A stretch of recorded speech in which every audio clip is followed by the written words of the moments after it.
Okay, a day in my life, mga kalabwins, ayan, umuulan at maagang hanap buhay pong eksena natin. Kasi yung aking client na si Madam, is Sunday siya naka-schedule pero talagang bonggang-bongga, bigla siyang nagpa-gawa na ngayong araw na to. Okay rin naman kasi nga syempre wala na rin pera ang akla dahil ilang araw na rin talaga tayong walang customer dito sa salon. Also, mga 5 days na siguro. Kaya ayan, nag-impake na agad ako. Agad-agad na. Ang client natin is sa Avida pa. Ayan, biniwanan ko sila ng food. Tapos si Pagsy, pinakain ko na muna sila. Ayan. Tapos si Pagsy, mamaya niya kakain pag kumain na ang kanyang ama. Ayan. Tapos ayan, naligo na ako agad. Nagpa-fresh.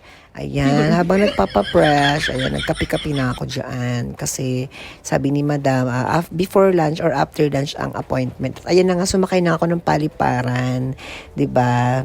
Saktong-sakto yung eksena ko. Kasi paliparan, nakamaleta ang bakla, Charlie. At ayan nga, enjoy lang. Kasi parang uulan, sira yung payong ko. So dumaan muna ako dun sa malapit na parang mall. Bumila ako ng payong. Sabi ko, yung matibay naman sana. Kasi 'di ba, parang saluhin lahat ng hangin at ulan na madadaanan ko. At eto na nga, nandito na nga ako ngayon sa Avida. Yan, yung bahay ni Madam. Actually, many times ko na talagang client si Madam. Regular client na talaga yan. Tapos ayan nga, Diyos ko, namimiss ko talaga si Mami yan. Pag napunta ako dyan, talagang laging may food na masarap.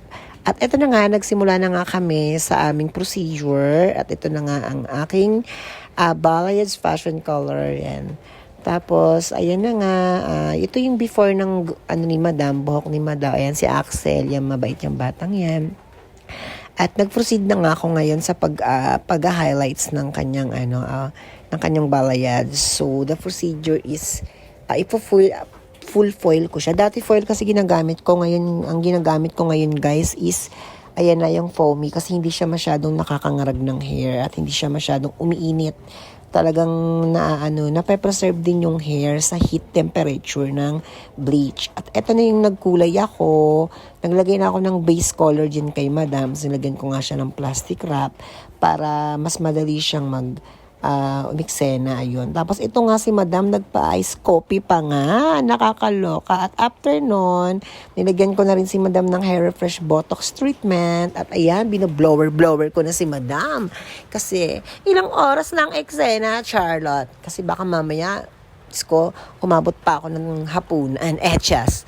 Kasi masarap si Mami talagang magluto. As ayan nga, binlower ko na si Madam, pinatuyo ko na yan, ganyan. Tapos actually, pinalansya ko na, hindi ko na pinakita. Nag-iron na rin ako dyan after ko niya nag-iron. Ito nga pala yung after ng gawa natin. Ayan, 'di ba? Pak, buhay na naman ang buhok ni Madam, 'di ba?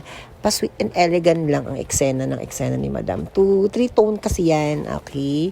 Ayan, Madam. Kaya sa mga gusto magpagawa, PM lang, napaka-affordable. Or mag-message lang kayo sa Mahusay Art Salon. Thank you, Madam. At ito na nga, pauwi na nga ako. Ayan, thank you sa aking gawa ngayon. At safety naman ako nakauwi. Yun.